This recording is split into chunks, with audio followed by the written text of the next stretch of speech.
Bom dia! Hoje a nossa aula será no nosso livro de História, na página 59, a penúltima aula do livro de História.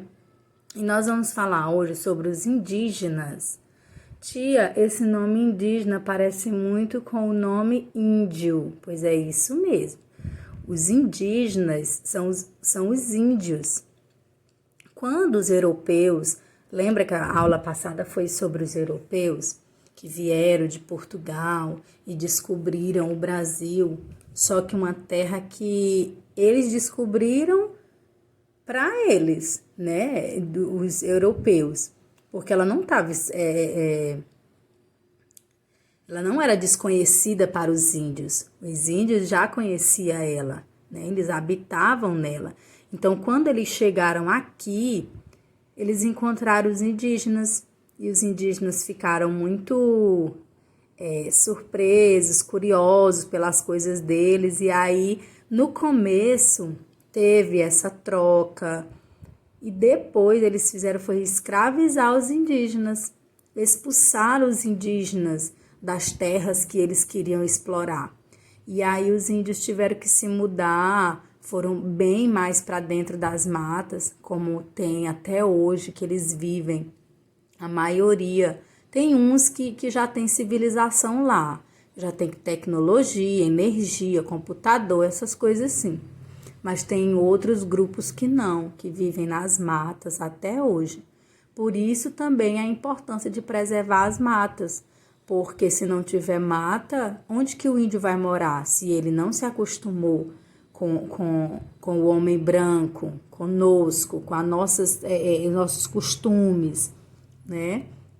Aí diz assim, ó, que eles viviam em aldeias, como eles vivem até hoje também, né? Só que eles foram expulsos desses locais que eles estavam e tiveram que fazer as aldeias em outros lugares, escondidos dos europeus. Aí agora vamos continuar lendo aqui, ó. Temos como herança dos indígenas diversas palavras que fazem parte do nosso vocabulário. Nós temos também comidas, como a farinha de mandioca, frutas e peixes. Nós temos as músicas, que são herança deles também. Nós temos os contos e tradição oral, que são voltados para a literatura. Então, muitas histórias lá na literatura, tem até uma que a tia está lembrando agora da Iracema, se eu não me engano, que é um livro bem lido que as pessoas gostam muito de ler ele, e conta a história dessa índia chamada Iracema. Então, muitas das histórias, dos contos, das danças, muitas coisas que a gente faz hoje em dia, que a gente lê, que a gente come, são herança deles, era costume deles. E aí o homem branco, com esse contato com eles, passou a fazer esse tipo de coisa também. Lembra do beiju?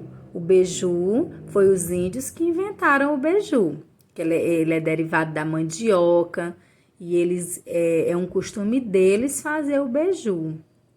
A caça, a pesca, que eles sobreviviam assim, né? Então, quando os europeus chegaram aqui, pegaram esses costumes deles também e foi passando de geração a geração até chegar a nós, os dias de hoje. Aí diz assim, ó, o líder dos indígenas é o cacique, que em geral é um guerreiro muito respeitado da tribo. A religião dos indígenas está relacionada ao xamanismo e a um conjunto de manifestações, ritos e práticas centralizados na figura do xamã. No caso, o xamã está relacionado à figura do pajé, o pajé é o líder espiritual da tribo, né? Então, a gente tem o cacique, que lidera eles, e a gente tem o pajé, que é o líder espiritual da tribo. É como se fosse o padre ou o pastor daquela tribo, tá bom? Eles acreditam que ele tem o poder de intermediar a realidade e a dimensão sobrenatural por meio de seus transes místicos.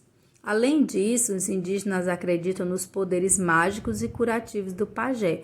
Então, o pajé também, ele é o curandeiro, ele é como se fosse o enfermeiro também, só que ao invés de ele usar produtos, remédios industrializados, remédios farmacêuticos, que são criados em laboratórios, ele tem o conhecimento que foi passado de geração a geração para ele sobre plantas medicinais. Eles fazem remédios naturais, porque lá ele não tem contato, né, com remédio criado no laboratório. E aí ele é como se fosse o enfermeiro também, lá da tribo, tá bom? Todo mundo que adoece, procura logo o pajé, porque ele tem esse conhecimento, tá? Então, a gente agora vai responder a nossa atividade, tá bom?